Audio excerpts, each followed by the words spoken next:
Happy Monday. Today's passage is Philippians chapter 2, verse 12. So then, my beloved, just as you have always obeyed, not as in my presence only, but now much more in my absence, work out your salvation with fear and trembling. Last Friday, we noted that fear is a big topic in life, and it's a big topic in the Bible. Many places we're told not to fear. As a matter of fact, it's been suggested that this is the way Jesus greeted his friends more commonly than any other way. Fear not. It's because there was a lot of fear out there. Well, many think that we're not to have any fear, and yet this passage tells us that we're to work out our salvation with fear and trembling. Now, I noted again last Friday that this doesn't mean work for our salvation.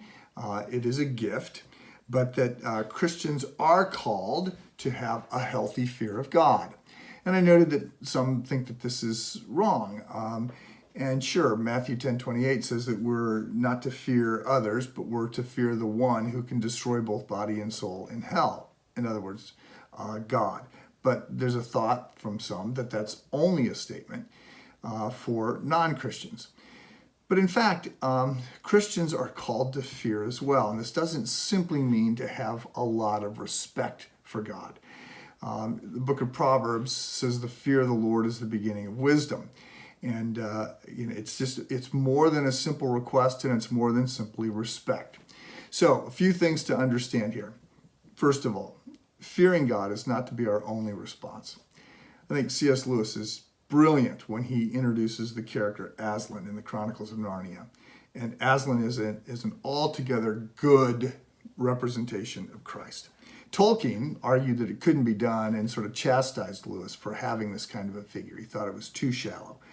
But one of the brilliant things about Aslan, this lion, is that there were times when the lion was a cuddly, big cat that Lucy and others would just hug and lay on and was so drawn to.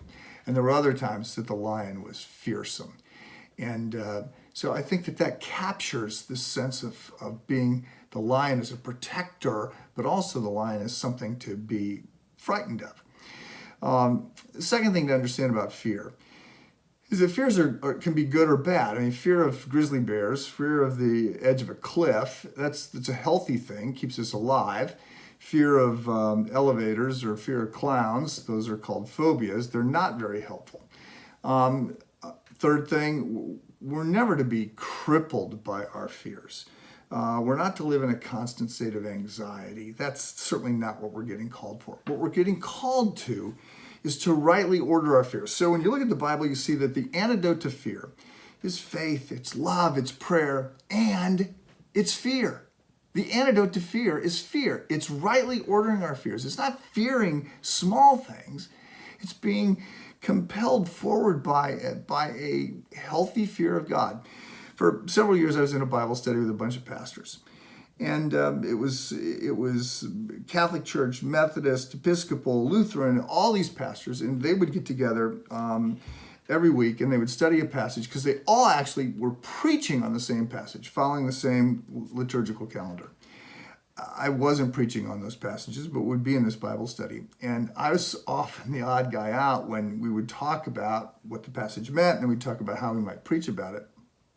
I would often say, well, I think we need to explain this and this and this and make these points. And I remember one time one of the other guys said, so you would say to people that they are sinners? And I said, well, sure, I think that's what the passage says.